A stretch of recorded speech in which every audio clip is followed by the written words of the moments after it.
A incrível geração turca vídeo do Eurofute aqui, cara. E a geração turca, tipo assim, igual tá começando com o chat aqui, eu só frago o Arda Güler, que tá jogando uma bola embaçada. Mas tem o cara da Juventus também, né, velho? O Wilds.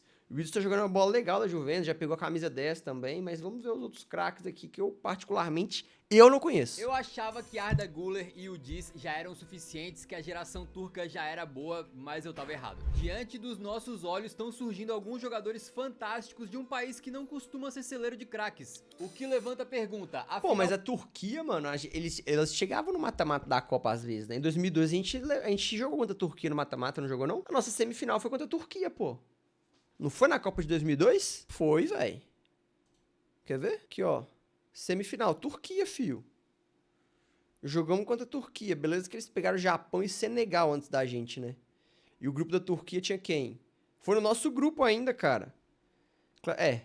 A Turquia teve um caminho mais facilitado na Copa, né? Pegou só a gente de difícil e tomou taca nos 2 jogos.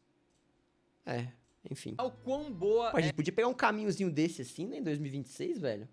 Japão. Se bem que a gente perdeu pro Japão outro dia, né, velho? É foda. essa Aí incrível é geração foda. turca? Será que eles são apenas a nova geração belga, que era boa em campo e no papel, mas nunca ganhou nada? O surgimento dessa geração passa por 2 pontos principais. E pra contar essa história, a gente foi a fundo e descobriu histórias fantásticas envolvendo gandulas, 2 craquinhos que são amigos de infância e até um bruxo. Então vem comigo entrar de cabeça no futebol turco. Pra Bora começar a investigar essa geração, nada mais justo do que a gente começar pelo maior nome que surgiu dela até o momento, que é o craquinho Arda Güler. Joga Ele tem muito. uma curta Tá história jogando do futebol legal. que é bem bacana. Começa que o Ardinha fez grande parte da base no impronunciável Gençlerbirliği.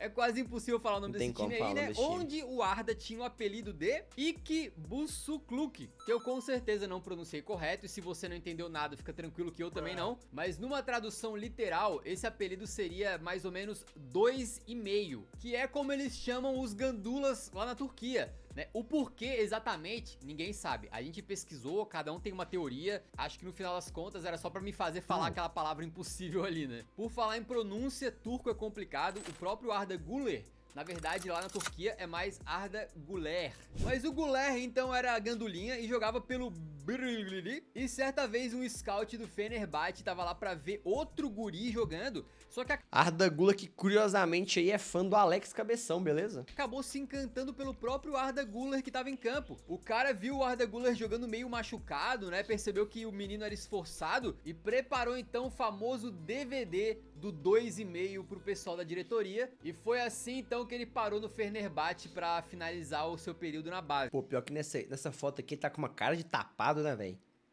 De menino criado a leite com pera, que não joga nada, velho. Não tá com uma carinha assim?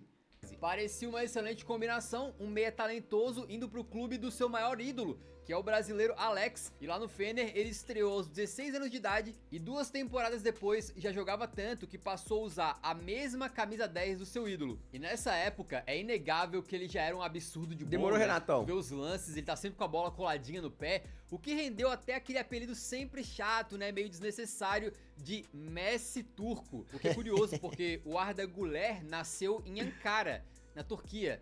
E o Messi... Então o Arda Güler vai no meio de 2023 pro Real Madrid. Na reta final de La Liga 2023-24, ele mete 5 gols em 5 jogos, recebe muitos elogios do Ancelotti, mas mesmo assim, começando a temporada 24-25, passou a maior parte do seu tempo no banco e vindo sempre ali como um reserva. Só que agora... Pô, mas ele foi muito bem na temporada passada, chega o na Arda Güler. temporada 25-26, em que tudo mudou pro Arda Güler. Ele já é titular absoluto da seleção turca, né? E aos 20 anos também já se consolidou como titular do time do Xabi Alonso. Quando o Bellingham esteve afastado por lesão, o Arda Güler foi o principal meia criativo, mais avançado da equipe. Não, e tipo assim, no momento lá do Real Madrid que todo mundo comia banco de vez em quando, o Arda Güler foi um dos poucos que teve muitos minutos, velho. Eu fico meio triste porque eu lembro que, tipo assim, teve uma época ali que o Arda Güler e o Endrick, eles tinham meio que as mesmas oportunidades, tá ligado? Tipo, em um jogo que escalava o Endrick, o Arda Güler também tava. Ou vice-versa, tá ligado? Que é o jogo de Copa ali, e quando entrava os dois. E eu pensava, pô, mano, né?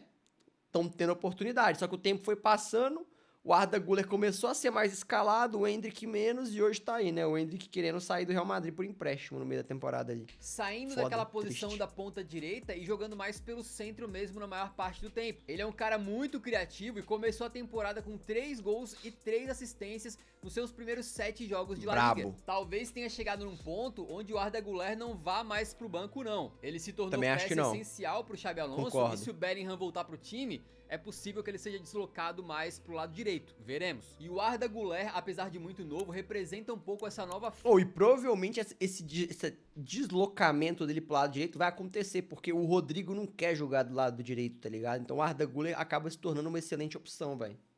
Bota fé? fase do futebol turco e essa virada de chave que eles querem dar na sua história futebolística. Em um artigo escrito pro The Players Tribune, o Arda Güler disse que não quer ser só uma estrela única, um fato isolado na Turquia, e sim liderar Valeu a pelo nova follow aí, Gabriel. geração Tamo turca junto. para que seu sucesso abra as portas para mais jovens promessas. E ele não é o único, vários clubes turcos vêm investindo mais na base recentemente. Um diretor do Besiktas revelou que eles têm mais de 100 escolinhas do clube espalhadas por toda a Turquia. O próprio Fenerbahçe está começando a construção de uma nova estrutura Olha aí, ó. ambiciosa de formação. E a gente, tá investindo em que, rapaziada? A Liga Turca como um todo tá investindo pesado, com Galatasaray e Fenerbahçe comprando estrelas do futebol europeu e crescendo o futebol no país. E o investimento turco no esporte não é de hoje. Em 2015, a seleção anunciou a abertura de vários centros de base ao longo do país para formar talentos, e até a UEFA e a própria FIFA têm financiado projetos para que a Turquia possa continuar crescendo como seleção. O Arda Güler é um exemplo clássico de talento formado em casa, um jogador que surgiu ali na Turquia e passou pelas categorias de base do país até ser o craque da seleção. Mas o próximo caso da lista é diferente, e aí que entra o segundo ponto que talvez ajude a explicar um pouco por que tem surgido tantos talentos turcos recentemente. Vamos falar do Kenan Yildiz, que diferentemente do Arda Güler não nasceu em Ankara, e na verdade ele sequer nasceu na Turquia, e sim em Regensburg, na Alemanha, que inclusive em português essa cidade chama Regensburgo. Não senhor, não senhor, traduziram pra Ratisbona. Que atrocidade. Pô, mas que porra é assim? Como traduzir cidade agora? Esse nome, né? Convenhamos. Mas convenções de nomenclatura aí à parte, o Yildiz é filho de pai turco, mas cresceu jogando nas bases da Alemanha, incluindo um longo período de 10 anos lá no Bayern de Munique, sendo um dos craquinhos da base bávara. Ele era tão precoce que tem até melhores momentos do Yildiz quando era capitão do time sub-11. Doideira, né? Esse tipo de atenção nessa idade em que o cara ainda é uma criancinha é simplesmente insano, mas isso mostra um pouco como ele já era talentoso, né? Tava claro então que o Bayern valorizava o Yildiz como uma joia absurda, mas em 2022 chegou o interesse da Juventus e assim ele se transferiu para a base da gigante italiana. E é um caminho curioso, né? O Bayern papando tudo todo ano, enquanto a Juve vive esse momento complicado depois daqueles títulos seguidos. Mas talvez a família Porra, mano, a Juventus consegue catar uns caras da base dos outros, né, velho? Para pra pensar o Pogba, velho. Fizeram a mesma coisa com o Pogba, velho. O que será que a base da Juventus tem de tão atrativo assim pra esses jovens craques? Decidido por um lugar onde ele pudesse jogar com mais frequência e não só ser mais uma promessa entre tantas outras que o Bayern tem. Pode ser. E no final deu muito certo, ele chegou pra base da Zebra, mas eventualmente fez a sua estreia no profissional da Juventus e desde a temporada 24 e 25 já ele tá jogando fino esse cara, viu, velho? E também da seleção esse turca, cara tá jogando que ele bem resolveu pra caramba. defender desde criança. Mesmo tendo essa conexão tão forte com a Alemanha por ter crescido lá, naquele vídeo do Não, o atacante do Bayern não é o Nicolas Jackson, né, cara? É o Harry Kane. O Nicolas Jackson tá ali no banco. E 11 tem um momento que mostra que na chuteira dele, já naquela época, ele carregava uma pequena bandeirinha da Turquia, mostrando ali uma conexão muito especial com o país de origem da sua família. Para a temporada 25-26, o Yildiz não só é o craque da Juventus, né? Aquele que faz os torcedores ligarem a TV para assistir ele jogar, como também aos 20 anos de idade chegou até a vestir a braçadeira de capitão da velha senhora, simplesmente se tornando o mais jovem da história do clube com a faixa ali de capitano.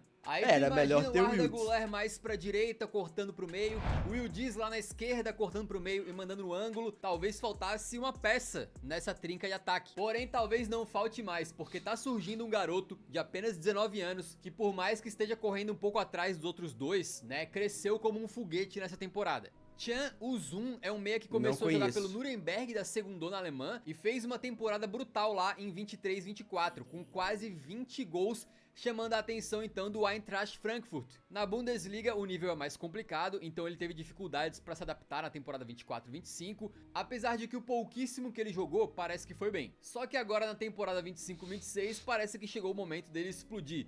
Na primeira rodada da Bundesliga, ele mete um golaço espetacular e 2 assistências contra o Werder Bremen. Depois, um gol contra o Hoffenheim. Depois, mais um gol contra o Leverkusen. Depois, mais um contra o Union Berlin. E nesse meio tempo, ele estreia na Champions contra o Galatasaray e adivinha, meteu gol também. Caramba, velho.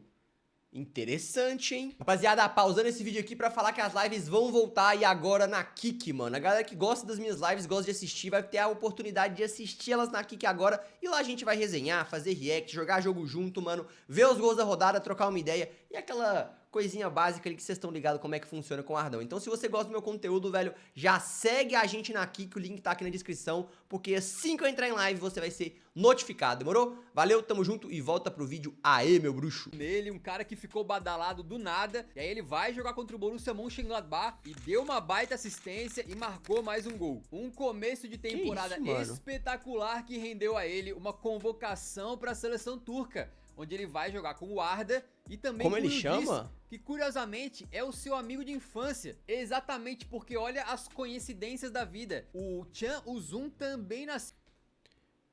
Can Uzun, o gol. Can Uzun. 11 jogos, 6 gols e 4 assistências. Excelente. É, tá numa seca aqui, né? Tem 1, 2, 3, 4 jogos que não faz nada. Contra o Atlético de Madrid, Bayern... É, mas pegou um Atlético de Madrid e Bayern em sequência aqui, né? Aqui jogou só 21 minutos e aqui também não fez gol. É. Interessante, né, mano? Interessante. 19 aninhos só, pô. Se o Endrick tá fazendo uma temporada dessa aí, a gente tá maluco, velho. Né? O Ratisbona, lá na Alemanha. E assim como o Yildiz, ele também é filho de pais turcos. Então, tanto o Yildiz quanto o Can Uzun nasceram e cresceram na mesma cidade, fizeram base juntos e são melhores amigos até hoje. Uma conexão muito incrível fora dos gramados que agora pode se transferir também pra dentro deles, né? Então tu pega aquela formação com o Arda numa ponta e o Yildiz na outra e agora de repente tem o Can Uzun no meio. É a cereja no bolo, é dessa geração turca aí, mas que a gente também não pode deixar de mencionar outros jogadores que talvez sejam de um patamar um pouquinho abaixo, mas que ainda são muito talentosos, como é o caso do Harry Potter turco, o Arturkoglu. A história dele é de maior superação aqui, porque diferente de outros nomes Alguém conhece o Arturkoglu? Falou que já eram assim craquinhos quando eram pequenos e já tinha tipo vídeos de melhores momentos no Sub-11, né?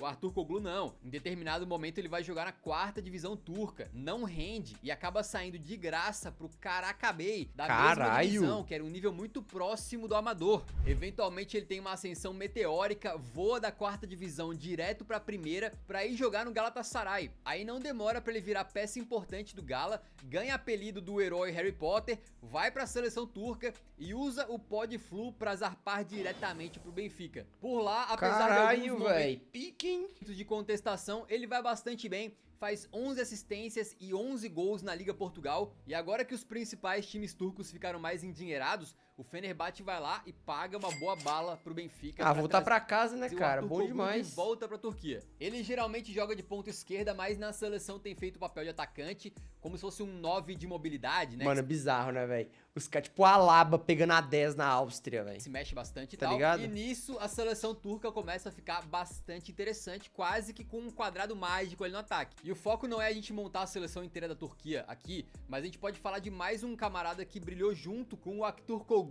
lá no Benfica, que é o Kokçu. Com esse nome aí, com certeza ele nasceu na Turquia, né? Que isso, velho. Pois é, é mais um que não. O meia Que Kokçu nomes nasceu são em esses, Haarlem, na Holanda, e foi lá onde ele trilhou toda a sua trajetória de base, eventualmente os chegando no turcos Feyenoord, que não onde virou nasceram na profissional Turquia, e né? começou a se destacar desde cedo. Ele estreou aos 17 anos já marcando um golaço, e aí no seu primeiro jogo de Eredivisie, ele entra na partida, dá uma assistência e logo depois também deixa o gol dele. Eventualmente, ele vira o craque do time e capitão da equipe com apenas 21 anos. Um meio-campista com um excelente cara, de gol. Sabe uma coisa que eu pego viagem nesses vídeos assim, velho? Que tipo assim, Beleza, a geração turca é boa, mano, mas, por exemplo, o Eurofoot teve que garimpar os jogadores ali pra falar que é uma geração boa, tá ligado? Porque é uma geração boa mesmo pra nível Turquia, velho. Se a gente parar pra pensar, velho, cara, é muito bizarro como que a seleção brasileira consegue fazer tanto jogador bem melhor que esses caras tudo, velho. Bota fé? Se você pegar, tipo assim, se a gente, mano, a nossa seleção é tão pica que se a gente pegar os jogadores que não foram convocados para a Copa do Mundo e colocar para vestir a camisa da Turquia, é tão boa quanto a seleção turca. É melhor, na verdade, que a seleção turca, tá ligado? É melhor, velho. É muito bizarro isso, cara. É muito bizarro isso, porque a gente vai ano que vem pra Copa do Mundo.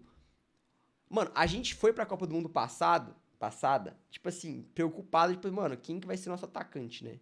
Tinha essa parada aí, velho. Tipo, né? Tinha essa parada. Jesus no banco. Tinha aquele negócio da mobilidade ali na frente. O Richarlison jogando, mas fez uma boa Copa, mas ninguém botava muita fé. Hoje a gente tem João Pedro, Igor Jesus, Endrick, Pedro.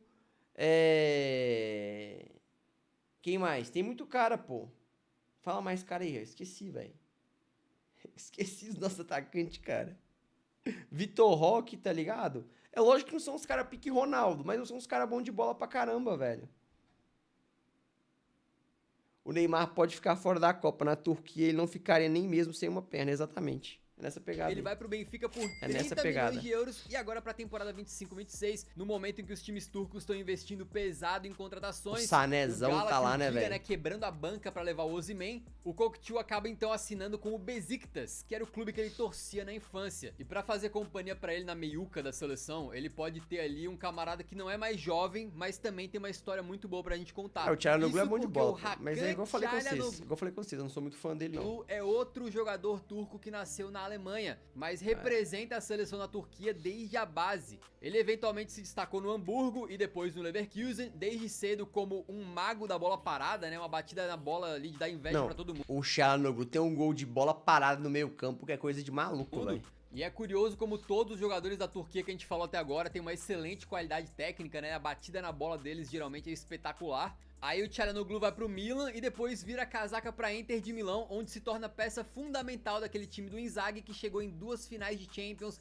venceu a Série A e ainda é um dos líderes do time até hoje. Aos 31 anos, ele é justamente o capitão da seleção profissional. Foi contra o geralmente Borussia, jogando sim. um pouquinho mais recuado pra dar espaço pra essa Com o Weiden Federer no gol. molecada mais Parada assim. talentosa jogar ali na frente. Na famosa ótima geração belga, a gente tinha craques surgindo ali como o De Bruyne, o Hazard, que se Lukaku. aproveitaram muito de outro jogador já vencedor e experiente que tava com eles, que era o zagueirão Kompany.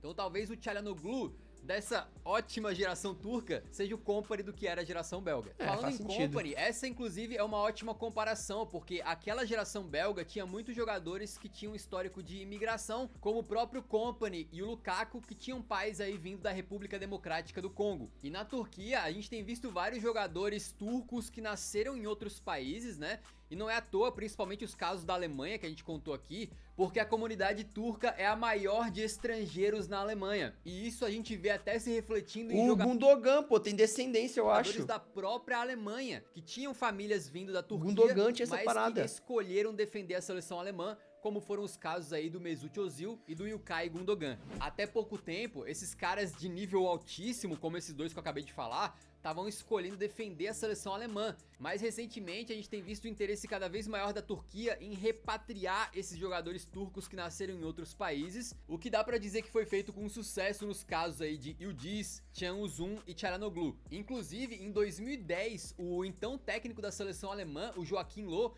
já reclamou desse forte assédio turco, que existe de Caralho. verdade, tá? Tanto é que a Federação Turca designou um camarada para ser olheiro lá na Alemanha, indo atrás de talentos com ascendência turca para convencer os meninos a jogar pela seleção. Então o primeiro ponto que a gente viu para essa doideira, nova né, geração véi? turca aí é que a Turquia aparentemente tem investido bastante na base, mas o segundo ponto é que existem muitos imigrantes turcos Pô. em outros países. Mas a Turquia é muito próxima da Alemanha, eu sou muito ruim de geografia, velho. Aqui, ó. Alemanha. Caralho, tô enxergando direito os nomes, velho. Nossa senhora. Aqui, ó. Alemanha, Bélgica, Holanda, República Tcheca, Polônia, Suíça, Austrália. Cadê a porra da Turquia, velho? Turquia, pô. A Turquia é longe pra caramba da Alemanha, velho. Que esses caras estão caçando na Alemanha, cara? Olha a distância. Você tá louco, velho. Porra, é essa? Os europeus aproveitando-se, Faz por sentido, deve ter exemplo, algum, da né? excelente formação de atletas que tem na Alemanha, na Holanda, e conseguindo, digamos que, repatriar essa galera quando eles viram jogadores de alto nível. Essa boa geração, obviamente, tem outros nomes que a gente pode mencionar, ainda que num patamar um pouco abaixo, né? Como o zagueirão Demiral, que chegou a jogar na Juventus, o lateral direito Selic, da Roma, e o ponta Yilmaz, do Galatasaray, que supostamente chegou a ter no ano passado interesse de Arsenal, Tottenham e Liverpool. Embora, se for pra ser sincero com vocês, o camarada que eu mais gosto, fora esses que a gente mencionou anteriormente, é o Ferdi Kadioglu. Curiosamente, ele é mais um que nasceu na Holanda, né, com pai turco, e inclusive defendeu os holandeses em quase todas as categorias de base, disputando até a Euro Sub-21 pelos Países Baixos, mas no final das contas, no profissional, escolheu defender a Turquia. Isso muito porque depois de se formar nas categorias de base do NEC da Holanda, ele se transfere pro Fenerbahçe, e lá surge como um cara muito interessante, especialmente pela versatilidade. Ele começa como meio campista, joga até de ponta direita, depois vai jogar na outra ponta e eventualmente vira lateral e continua versátil porque joga tanto de lateral esquerdo quanto de lateral direito. Basicamente o James Milner turco. Eu conheci o futebol do Kadioglu e gostei muito mesmo quando eu vi ele jogar pela Turquia na Eurocopa de 2024. E não fui só eu, porque logo depois da Euro o Brighton vai lá e contrata ele. Só que ele acabou tendo uma lesão bem rara e ficando fora de praticamente a primeira temporada inteira. Tá voltando agora, né? E eu mencionei a Eurocopa, a Turquia foi eliminada pra Holanda e naquele time titular que começou o jogo, apenas 5 dos jogadores tinham nascido na Turquia. Outros 4 tinham nascido na Alemanha, um na Áustria e o Kadioglu que nasceu na própria Holanda. Com isso tudo dito, a Turquia vai ganhar uma Copa do Mundo? Não. Provavelmente não. Não vai ganhar uma Eurocopa? Não sabemos, é muito difícil, mas olha só, a Turquia junto com a Itália será sede da Eurocopa de 2032, quando vários desses talentos já vão estar mais consolidados e outras promessas sem dúvida já vão ter surgido. Então quem sabe eles não estejam melhorando e possam fazer uma Euro fantástica dentro de casa. O Altin Top, que é ex-jogador e trabalha na Federação Turca, disse que um dia eles querem ser tão fortes quanto a Alemanha e a Espanha. Também existe um contraponto que é bom a gente mencionar, que alguns jornalistas dizem que o governo da Turquia tem utilizado o futebol para distrair as massas dos problemas internos. Mas o que é inegável é a quantidade o pão e circo ele existe em vários países, né, rapaziada? Essa geração turca o pão tem e circo, mais do que tá qualquer outra lugares, época, eu acho, né? E que de fato faz a gente lembrar da saudosa, ótima geração belga, que só serviu pra eliminar o Brasil da Copa do Mundo. Só pra isso, nada, né? Mais nada. Pra ficar nesse tema de jovens que estão surgindo e podem ser espetaculares no futuro, eu recomendo pra vocês assistirem esse outro vídeo em que a gente fez. Valeu, Eurofute, valeu, velho. Pô, é foda, né, mano? Eu fico vendo assim, essas paradas, velho. A gente consegue perceber que, tipo, vários países no mundo estão cuidando muito da sua base, tá ligado, velho? E eu sinto que o Brasilzão não faz a mesma coisa, mano. Eu sinto que o Brasilzão não faz a mesma coisa. Isso me deixa um pouco chateado. Um pouco não, né? Bastante chateado, velho. É foda.